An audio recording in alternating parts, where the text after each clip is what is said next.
जय माता दी।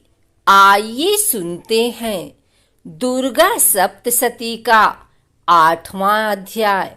महर्षि मेधा ने कहा, चंड और मुंड नामक असुरों के मारे जाने से और बहुत सी सेना के नष्ट हो जाने से असुरों के राजा प्रतापी शंभु ने क्रोध युक्त होकर अपनी संपूर्ण सेना को युद्ध के लिए तैयार होने की आज्ञा दी।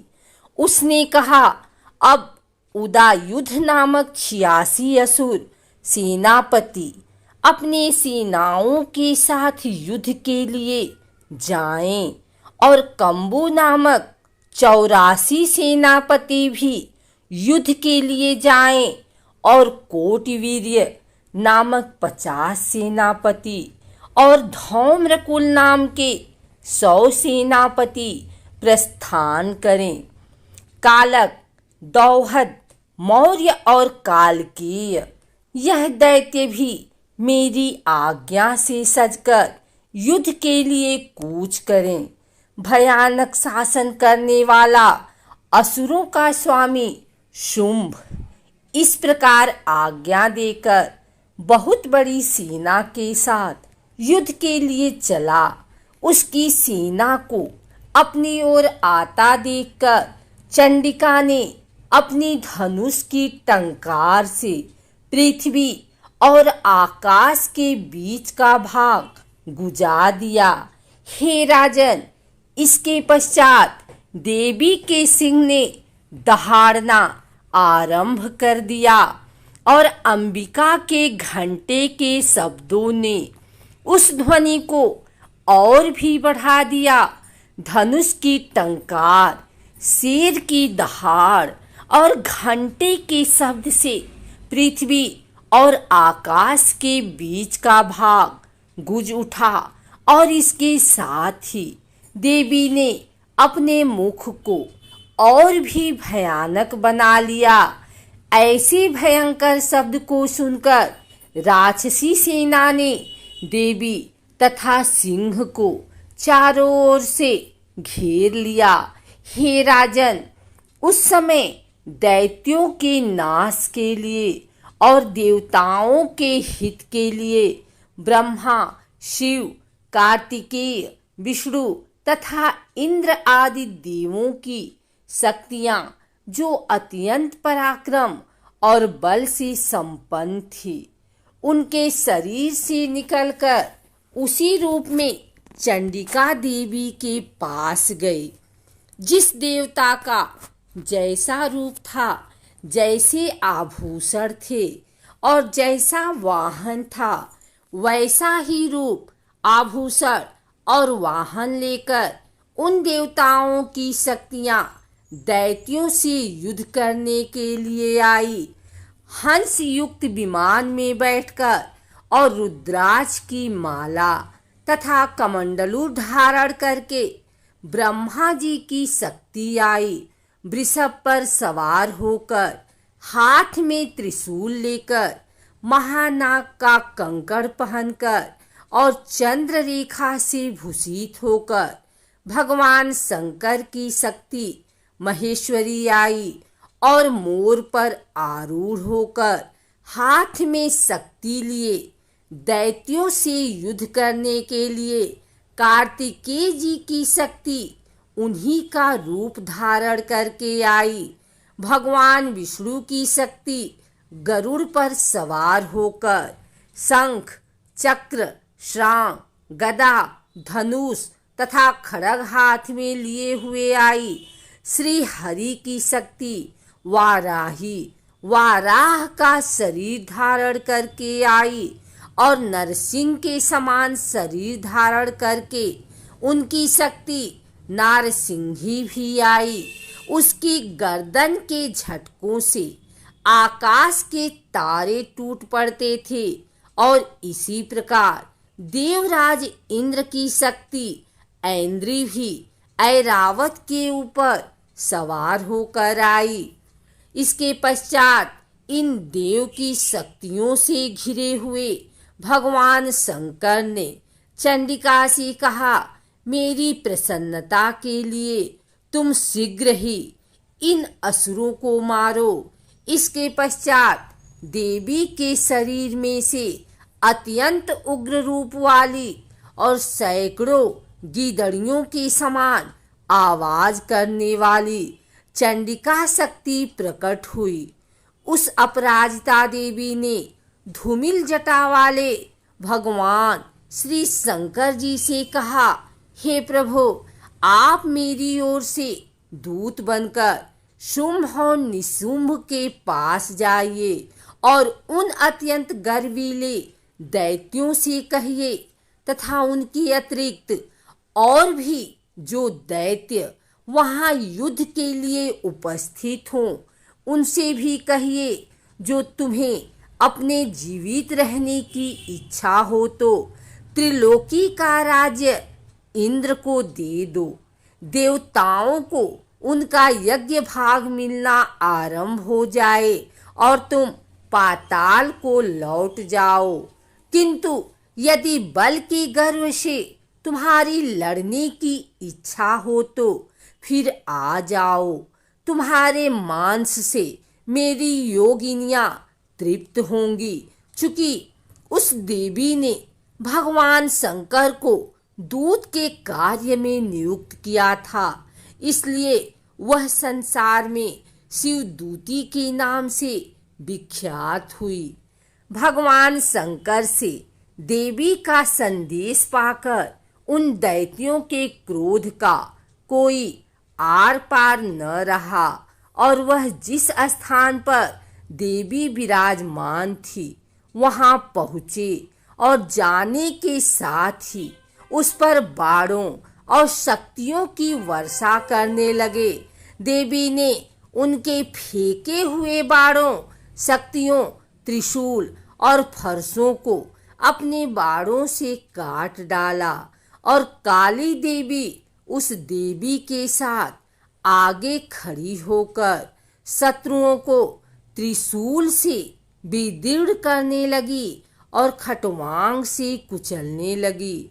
ब्राह्मणी जिस तरफ दौड़ती थी उसी तरफ अपने कमंडलू का जल छिड़ककर दैत्यों के वीर्य व बल को नष्ट कर देती थी और इसी प्रकार महेश्वरी त्रिशूल से, वैष्णवी चक्र से और अत्यंत कोप वाली कौमारी शक्ति द्वारा असुरों को मार रही थी और ऐन्द्री के बाजू के प्रहार से सैकड़ों दैत्य रक्त की नदियां बहाते हुए पृथ्वी पर सो गए।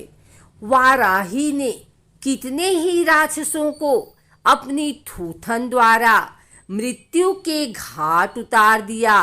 दाढ़ों के अग्रभाग से कितने ही राक्षसों की छाती को चीर डाला और चक्र की चोट से कितनों ही को विदीर्ण करके धरती पर डाल दिया। बड़े बड़े राक्षसों को नारसिंही अपने नखों से विदीर्ण करके भक्षण कर रही थी और सिंहनाद से चारों दिशाओं को गुजाती हुई रणभूमि में विचर रही थी। शिवदूती के प्रचंड अट्टहास से कितने ही दैत्य भयभीत होकर पृथ्वी पर गिर पड़े और उनके गिरते ही वह उनको भक्षण कर गए। इस तरह क्रोध में भरे हुए मातृगणों द्वारा नाना प्रकार के उपायों से बड़े बड़े असुरों को मरते हुए देखकर राक्षसी सेना भाग खड़ी हुई और उनको इस प्रकार भागता देखकर रक्तबीज नामक महापराक्रमी राक्षस क्रोध में भरकर युद्ध के लिए आगे बढ़ा। उसके शरीर से रक्त की बूंदें पृथ्वी पर जैसे ही गिरती थी, तुरंत वैसे ही शरीर वाला तथा वैसा ही बलवान दैत्य पृथ्वी से उत्पन्न हो जाता था। रक्तबीज गदा हाथ में लेकर इंद्री के साथ युद्ध करने लगा। जब इंद्री शक्ति ने अपने वज्र से उसको मारा तो घायल होने के कारण उसके शरीर से बहुत सा रक्त बहने लगा और उसकी प्रत्येक बूंद से उसके समान ही बलवान तथा महापराक्रमी अनेकों दैत्यों भयंकर रूप से प्रकट हो गए। वह सबके सब दैत्य बीज के समान ही बलवान तेज वाले थे। वह भी भयंकर अस्त्र शस्त्र लेकर देवियों के साथ लड़ने लगे। जब ऐन्द्री के वज्र प्रहार से उसके मस्तक पर चोट लगी और रक्त बहने लगा तो उसमें से हजारों ही पुरुष उत्पन्न हो गए। वैष्णवी ने चक्र से और ऐन्द्री ने गदा से रक्त बीज को चोट पहुंचाई और वैष्णवी के चक्र से घायल होने पर उसके शरीर से जो रक्त बहा उससे हजारों महाअसुर उत्पन्न हुए जिनके द्वारा यह जगत व्याप्त हो गया। कौमारी ने शक्ति से, वाराही ने खड्ग से और महेश्वरी ने त्रिशूल से उसको घायल किया। इस प्रकार क्रोध में भरकर उस महादैत्य ने सब मातृशक्तियों पर पृथक पृथक गदा से प्रहार किया और माताओं ने शक्ति तथा शूल इत्यादि से उसको बार बार घायल किया। उससे सैकड़ों महादैत्य उत्पन्न हुए और इस प्रकार उस रक्त बीज के रुधिर से उत्पन्न हुए असुरों से संपूर्ण जगत व्याप्त हो गया, जिससे देवताओं को भय हुआ। देवताओं को भयभीत देखकर चंडिका ने काली से कहा, हे चामुंडे, अपने मुख को बड़ा करो और मेरे शस्त्रघात से उत्पन्न हुए रक्त बिंदुओं तथा रक्त बिंदुओं से उत्पन्न हुए महाअसुरों को तुम अपने इस मुख से भक्षण करती जाओ। इस प्रकार रक्त बिंदुओं से उत्पन्न हुए महादैत्यों को भक्षण करती हुई तुम रणभूमि में विचरो। इस प्रकार रक्त क्षीण होने से यह दैत्य नष्ट हो जाएगा। तुम्हारे भक्षण करने के कारण अन्य दैत्य नहीं होंगे। काली से इस प्रकार कहकर चंडिका देवी ने रक्त बीज पर अपने त्रिशूल से प्रहार किया और काली देवी ने अपने मुख में उसका रक्त ले लिया।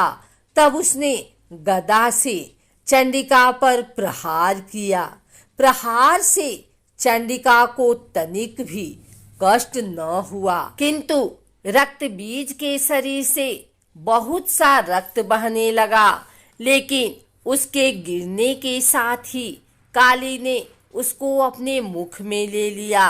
काली के मुख में उस रक्त से जो असुर उत्पन्न हुए उनको उसने भक्षण कर लिया और रक्त को पीती गई।